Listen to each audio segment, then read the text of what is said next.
Welcome to Land Academy. This is the Cash Flow from Land show, where we show you how to buy unwanted vacant land and sell it for more on the internet. I'm Steve Butala. I'm Jill DeWit. We are your hosts. With over 15,000 completed transactions, we are the experts in this niche land flipping business. We hold a drawing to win a free property every month. Enter to win by reviewing this show on iTunes and downloading our free ebook at landacademy.com. All right, let's get this show started. Steve Butala here for Land Academy. Welcome to our Cash Flow from Land show. In this episode, Jill and I discuss the 2 deals that'll change your life as a real estate investor. Hey, Jill, I'm really glad that we're doing this show. Hi. And I intentionally asked you not to read the script because I wanted to pique your curiosity and because I hope that our listeners are a little curious about it too. I am curious. So this is going to be really off the cuff. We've each done, both of us have done 2 separate imperative deals in our real estate career, probably without even knowing it. I mean, I know what mine are. You know, and I'm wondering if you have any idea. This isn't a test, or I'm not putting you on the spot. I'm just wondering if if there are 2 important deals that you've ever done that kind of changed it for you. Just imperative, like, oh, this is good. I think I know one. Go ahead. Did it involve properties spread out among the country, pretty much handed to us because of past transactions with the person's father? Yes, because I'll tell you what. I don't tell you what the second one is. Was I right on that one? Yeah. Well, that's the one it is. You decided what it is. The last name started with an A. You decided what it is. Oh. That deal was, for sure, not the most profitable. I know the deals that you've done. Uh-huh. That deal was not the most profitable, but for some reason it sticks out in your head, and I think I know why. So I'm just going to let the cat out of the bag here. Right? Yeah, Carrot, what are you talking about?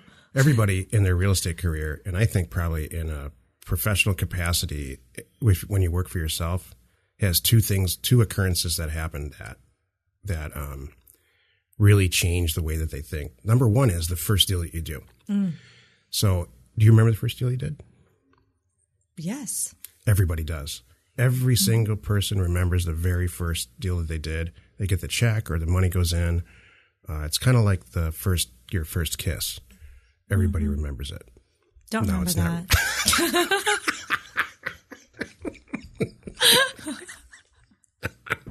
I actually don't. I'm sorry. I felt bad. I couldn't even tell you who it was. I said, but I know it wasn't you.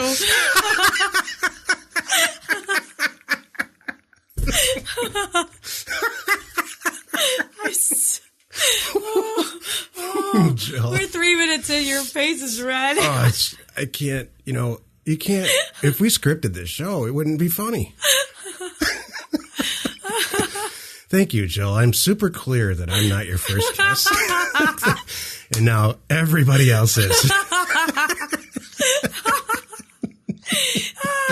Anybody knew me in high school and I think they were my first kiss, please let me know. Oh, my God. I'm just kidding. Oh, Jill. I'm kidding. Oh, no. It's a good thing that kids don't listen to this. Yes. Maybe they do. No, there's no way. There's no way. I wouldn't. I would never listen to a show my parents. No way. Hated riding in the car. They're forced to. Yeah. Mommy, what does that mean? There's somebody right now that's happening. Kids are in the car seat in the back. Why are they laughing so much? Exactly. Please explain. What was the topic?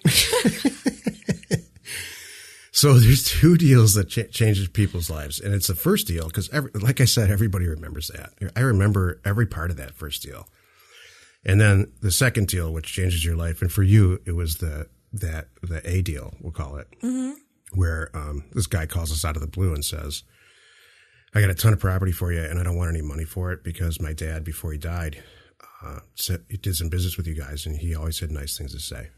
So that's why it sticks out with me. And we made a ridiculous amount of money. Well, and it wasn't about the money that we made. It was just like wow, good things happen. Uh-huh. It was just a confirmation of, going along the path, doing the right thing, So we joke about buying things. I said this to someone the other day. I was on a consulting with someone, and I said, sure, we all talk about getting the best price, but more importantly, doing the right thing. And everybody's helping each other. I'm taking something off somebody's plate, and I'm getting it for a good deal, and they're happy with it. You know, it's like if you're buying a used car, for example, you know, you're not gonna.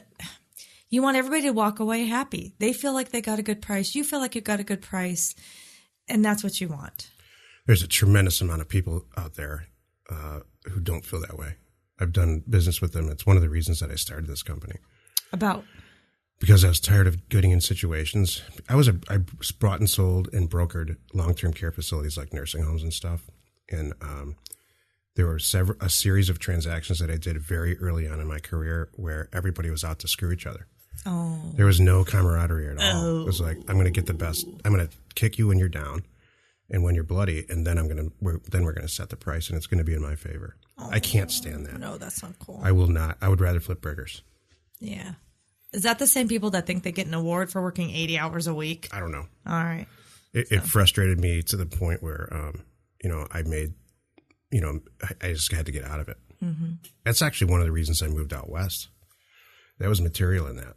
Oh, yeah, we don't think like that. There's different cultures, man, all around the country. So my experience, and maybe other people have had different experiences, is that the further west you go, just the easier it is to get stuff done. It's true. We are more relaxed about things like that, and so that's good. Anyway, before we talk about Jill's early sex life any longer. Oh my gosh. Woo! Hey, look, I don't care if I wasn't your first. You said kiss. Only kiss. Oh, did you take it that way? It was kiss. Oh my gosh, Jill. You meant something else? You live under a rock. That's what first kiss means. That's a nice way to say. What? That's what first kiss means. It doesn't mean kissing somebody in fifth grade. No, girls remember their first kiss. Most girls. Shoot, Steven. Jesus, Jill, I don't remember my first literal kiss at all. By the way, this is look at the number of this episode. Oh my God. Okay, now it's PG-13. Whoa. Okay, anybody who's listening to us right now, you got to take a look at the number of this episode. Oh, no, okay, they get it. All right, anyway, I didn't even realize that. Okay, that's not, I literally thought you meant kiss. Okay, no. Everyone. That's the difference between men and women, right? Gosh. One of the many. Do we need to remind you that I grew up in Southern California, Stephen, and I literally grew up right behind Disneyland. So when you say kiss, I think kiss. I know. I had a G-rated. I know that now. G-rated Beach Boys upbringing. So with beach parties and campfires, and we really were having campfires and beach parties. So yeah, I grew up in Detroit, and there was nothing pretty about it. So, yeah. Oh, wow. I can't believe it just went there. Boy, I'm really glad that I saved myself with that one.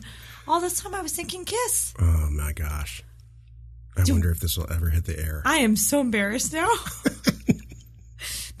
People that was TMI about Jill. Well, you did it yourself. I meant kiss. I said, do you remember your first kiss? And you're like, no, I don't remember it at all. I can't remember. What other man code phrases do I not know? There's lots. You know what? There's a laundry list of books I'm going to write, and apparently that's going to be one of them. I'm going to debunk some of these phrases for other women like me because I didn't know that. So, okay. I've heard people use that phrase like this. He was my first kiss. I really thought kiss. Yeah. Have you ever heard a woman say that? Yeah. No. Yeah, maybe now you're getting me thinking that maybe they just mean kiss. Yeah, they meant kiss. Really? Yeah, they meant kiss. If a woman says that, they mean kiss. Okay. I'm serious. Because women build all that up. We get all excited about our first kiss. Okay. I guess men get all excited about something differently. Yeah. Yeah, no, it's not a kiss. Oh my gosh. Okay, anyway, before we continue down this path that can only end really poorly for me. That second deal is the one that really institutionalizes it for you. So what I really wanted to say, Jill, is that I don't care what happened to you. I just want to be like the last kiss, That's my whole point. I don't care what your first kiss situation I'm afraid was. to answer anything at this point because I might throw myself under some bus, and I don't want to do that.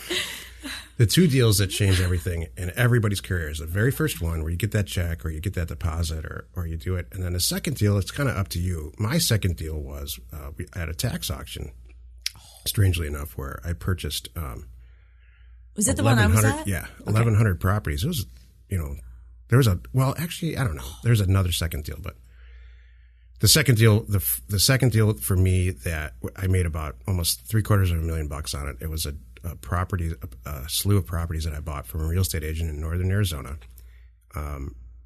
close to the Grand Canyon for $175 a lot. And I sold them for close to $750,000 throughout, I don't know, the course of 6 months.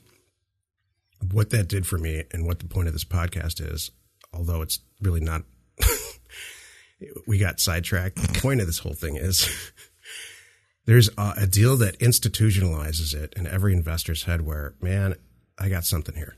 There's something to this. And I'm going to now start thinking about quitting my job. That was a deal for me where I said, you know what? And I was working when that happened. Mm-hmm. I think that there's something to this. And if I actually spent all my time doing it, it would be, I might be losing money just working at my regular job now. If I spent all my time doing this, I could probably make some more money and have a better life. That was your turning point, like I had, where now I'm losing deals because I'm showing up for the day job, kind of, or whatever it is for you. Was that a deal for you? Obviously a pivotal deal. That other one, well, because the other one that you were talking about, the one you started to mention before that, 1,100 units at a tax sale. I didn't really understand I remember leaving the auction with you, and you were just like couldn't contain yourself in the car. Your version of jumping up and down, you were doing that, and I didn't really understand it at that point. You did. We made about $1.1 million that day at that auction. I didn't quite grasp that yet. All I knew is there was a stack of deeds. I mean, a couple inch high stack when they printed out that whole thing. We had to wait for them to print the whole thing out. They had to put more paper. It took an hour for them to print the whole thing out so we could leave after we paid for it. So, and I didn't understand it until later. We bought about 1,100 properties for, I don't know, it was more than that, like 1,500. I don't remember exactly. Isn't that funny? Because if I remember every detail of the Grand Canyon deal, but I don't remember and that's how my pivotal deal happened before that. But, and the pivotal deal for you wasn't that. Mm-mm. I think it was that A deal you just described. Something flipped your switch there. It did. Because it was just it was the way it came to us. We did great on that. And I think, you know what happened with that? They're in all different states. There was a few 40-acre properties in there, and I think that, and we posted those like we teach. Mm-hmm. We got the property, we posted on the internet all throughout the places where we were new. Mm-hmm. We didn't send it to our people, right? And I think that the response that it generated had to do something with why that may have been a pivotal deal with you. Because man, I mean, I still get calls on. There was a property on the ocean. There was a property on two riverfront properties. There's some huge acreage properties, ranches in Texas. Yeah, that's what I'm saying. And I think that might have solidified the fact that there's a lust for this product type. Mm-hmm. Exactly. Yeah, that was good. That's so funny. Join us in another episode where Jill and I talk about her early sex activity. Do not even go there. I'm just joking. No, wait, can I say something before we stop the show? Because I've been meaning to say something. Oh my gosh. I'm going to get it. No. I'm going to get hit over the head with headphones as soon as this is over. No, it's about a free property winner. I've been meaning to announce him. So Ray Morganfield, and he already knows this. I put it on our website and I put it in Success Plant the other day. Announced, and it was within a couple hours that he reached right out to me and said, "Oh, that's me," because he saw it on Success Plant. So he was our December winner for a free property. He was happy. He's excited. He wrote a note like, whoever's idea that was to do that deserves a raise. And I wrote back and I said it was Steven's idea, and I don't know if he's going to get a raise. Yeah, I make the least amount of money of anybody here. Hey, that's another thing. If you've never owned your own company, remember this. You're the last person to get paid every payday. Oh. It's true. Yeah, I mean, that is true. I agree. Everybody gets paid. I mean, we're long since so past that, but it's just early on. It was like, man, I only get paid this other way. I don't get paid like a paycheck with everybody. Right. No, it's good. No, I'm just wondering if there's any other deals that really stuck out that were life changing too. So I wanted to say that about Ray's. That's good. Yeah, I guess if you got a free property, I don't know. Hey, maybe that's Ray. Maybe that's going to be Ray's deal. Change his life. Mm-hmm. Yeah, we give away a property. Well, let's just tell everybody. We give away a property every single month. Go ahead, Jill.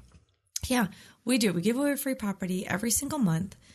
All you have to do is go to our website, landacademy.com, sign up and download the free ebook. You don't even have to read it. And go and rate this show in iTunes. Doesn't matter how many stars, rate the show. And if you have a weird, funky name that on your account, your iTunes account, that I can't quite tell who you are, just send me an email. Hey, Jill, Beach Fanatic 123 is me. Just send me Jill at landacademy.com and you will be in the drawing. We also give properties away some of the time, not all the time, depending on what our inventory is like when you order a program. Mm-hmm. The vast majority of the time of the programs that we've sold have included free properties, and that might be somebody's pivotal. Well, not pivotal, but it'll be their first property. That's true. Yeah, that's a good point. Giving away a property when we do that with our programs is great because A, you get to get some cash right there, and B, you get to test it. And all of our members that have that have said, thank you. We love it. It's like I have something in my inventory, so I can already get used to marketing. I can see what it's like. And you offset the price of the program too. That's really what it's intended for. Well, I think it's a learning. Yeah. It's a tool to learn how to do this. Now I have a property. I got to figure it out. Where is it? I got to go look at it. I own this thing. I got to get the deed recorded. It's a little practice for our members, and it's wonderful. This just occurred to me. There is, in the spirit of just having a very realistic company and not blowing a lot of smoke and having a realistic podcast, there were few deals that changed my life in the other direction. Where, by the end of the deal, I said, I never want to do this again. You're like, I'm out. I weeded myself out, and one of them was that last home renovation we completed. Oh. And while we made a great dollar amount, man, we cleared a ton of money on that. I remember this like it was yesterday. Going to the title company, getting that check, sitting in my car looking at it because it was a big check, and saying, you know what, it's not worth it. Yes. I never want to do this again. I never want to renovate houses. You know what, Stephen? Thank you for bringing that up. 2 deals that will change your life. They're not always good. Sometimes they're bad, and it makes you make a different decision. Have you had anything like that, or is it all just peaches and cream and Disneyland in your head? Yeah, I know. You really haven't? I can't think of one because, that's just me, though. We laugh about it, but it's true. I'll find something positive about it. So I liked when we did the renovations for different reasons, but you're right. At the end of the day, that deal also changed it for me because it was the time and energy. As much as I enjoyed it, the time and the energy that I put into it and living at that renovation, because I was a designer, was just, we make so much more money doing our land things, and it's so much easier, and I have so much more free time. And wholesaling houses. So what we did after that was I didn't interrupt you, did I? No, it's okay. You implement the same situation, which we do here all the time. We don't talk about it. We are going to release a new podcast here soon. It's going to encompass not just land, but doing this for houses, because what we do here, and we don't talk about it a lot because it is harder. It's not as easy as land, is sending the same type of mailer out to really targeted neighborhoods and buying houses this way, and then just shoving them immediately off, even before the deal's done, with no money in. Mm-hmm. Shoving the deals off to other people who have that renovation gene that I am clearly missing. If you get 1 or 2 flippers in your back pocket, same handful of guys for a lot of years, that will keep you in business forever. They love it. They are struggling. They love you. Finding renovations. We all know the saying, it's true. If it hits the MLS, it's too late. It's over, yeah. Yeah. So if it's out there online, if it's advertised online as a smoking deal, pick this up to renovate it, it's not that smoking of a deal. So, but to get a phone call or an email from you because you just sourced and found this home in this neighborhood, they will love it. Yeah. They'll start putting in orders. I've had to ask all the people that we do transactions with like that. I've had to ask them once or twice since we started doing it to stop calling me. When I have properties, I'll let you know, but I can't take 3 phone calls a day from you because you're dying for, and none of them, no one's, what's interesting? Yeah. This show is open to the public. They could listen to this. They could get our package and go learn how to buy these properties themselves. They don't want to. Why is that, Jill? They don't want to. It cracks me up. It's agree. so easy. I know. I have a number of buyers that are the same way on our land side, and they don't want to. They'd rather say, "Hey, Jill, can you go find me some 10s in this county and that have this?" Okay. I don't get it. I mean, I love it. I shouldn't complain. I'm not complaining. Perfect. It's just that I love data. That's what it is. And I don't know. Maybe they're I love afraid of that. computers and data and stuff. Maybe they're a little overwhelmed by that. Mm-hmm. We have a few members that's their thing too. They're trying to, they want to buy from me, but right now I'm really low on inventory. So I wonder if I should start, well, we're going to put that sales thing together. What? Crack me up. I just had a good idea. The thing that when Jill gets, how some cartoon character gets a light bulb over their head? Hit the rewind button and listen to Jill go, do it again for us. Can you do it?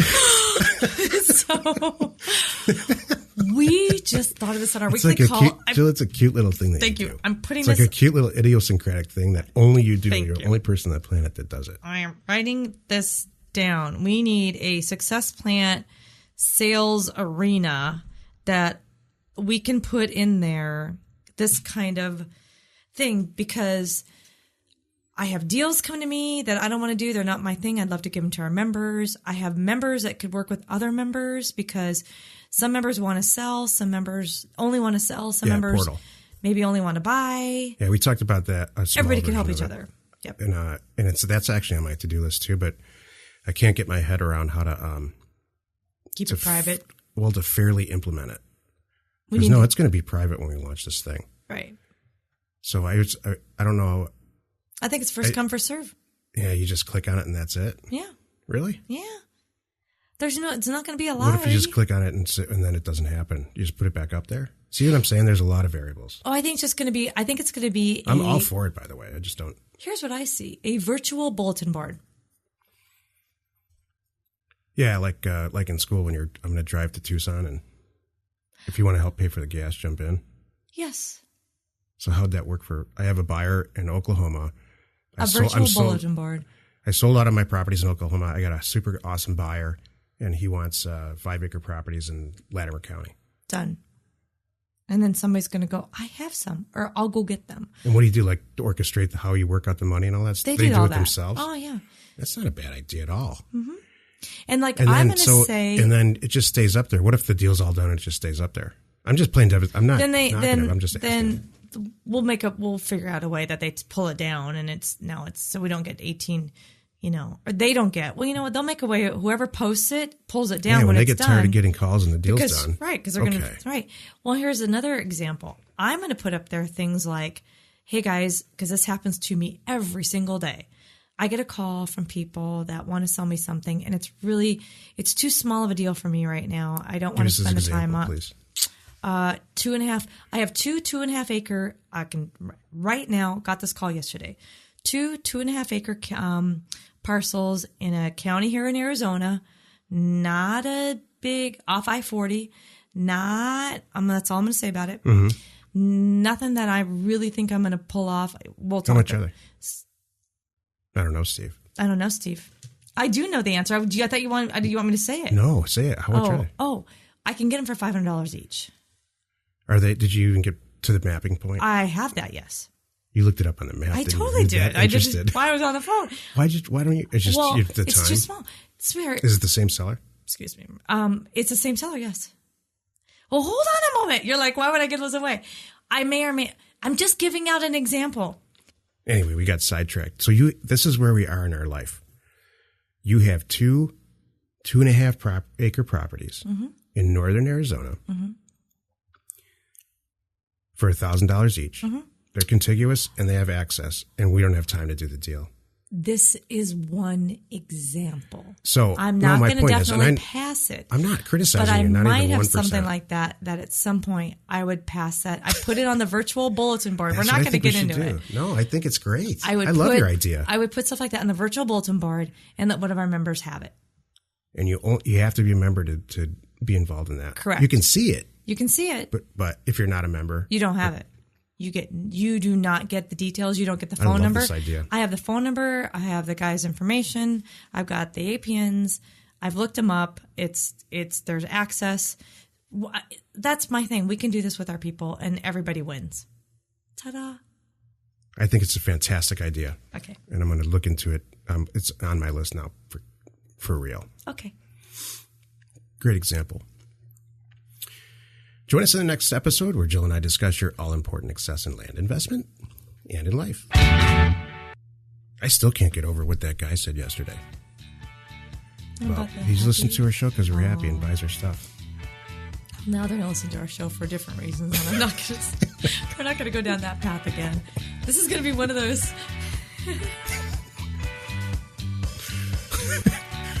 Oh my gosh. Let's go buy some property. We hold a drawing to win a free property every month. Enter to win by reviewing this show on iTunes and downloading our free ebook at landacademy.com. If you want to get involved or you need more information about our profitable, niche real estate operation, call 480-467-0359. You just might get Jill at the other end of the line. Landacademy.com. You are not alone in your real estate ambition.